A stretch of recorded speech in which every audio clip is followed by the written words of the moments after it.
Kami dengan Pangkostrat, khususnya Bapak. Salah satu daerah yang dijadikan gerakan TNI AD menunggal air, yaitu Kecamatan Kalidoni, tepatnya di lorong Sungai Jawi, Mata Merah, di mana sudah cukup lama warga di daerah tersebut tidak mendapatkan air bersih. Sehingga TNI Angkatan Darat, dalam hal ini Kodam 2 Sriwijaya, membuatkan air bersih di lokasi tersebut. Adanya air bersih disambut positif warga setempat, karena mereka bisa menggunakan untuk keperluan sehari-hari, khususnya untuk dikonsumsi. Bismillahirrahmanirrahim. Dan beserta Ibu Ketua DPRD Provinsi menyalakan.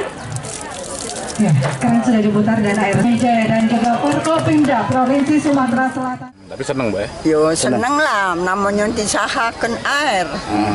Kalau memang selama ini kotor, Bu ya, banyak gitu ya?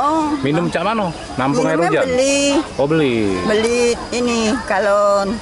Beli galon. Iya, minumnya. Terus ada bantuan baju bersih ini, jadi terima kasih. Ya, pikiran kita ada bantuan, terima kasih gitu. Sementara itu, Pangdam 2 Sriwijaya Majen TNI Yanuar Adil mengungkapkan program TNI Manunggal Air ini merupakan salah satu program unggulan dari Kepala Staf Angkatan Darat dengan tujuan menyalurkan air ke warga yang masih alami kesulitan air. Pangdam 2 tahun 2023 sudah melaksanakan kegiatan 123 TNI Manunggal Air, di mana ada di wilayah Provinsi Sumatera Selatan, Jambi, Bengkulu, Lampung, dan Provinsi Bangka Belitung.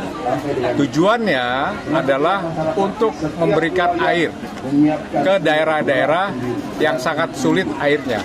Jadi tujuannya untuk dibagikan kepada masyarakat airnya. Selain melakukan gerakan TNI Manunggal Air, Kodam 2 Sriwijaya juga melakukan kegiatan bakti sosial dan kesehatan khususnya sunatan massal terhadap warga yang tinggal di lokasi TNI Manunggal Air. Firman Hidayat, PAL TV.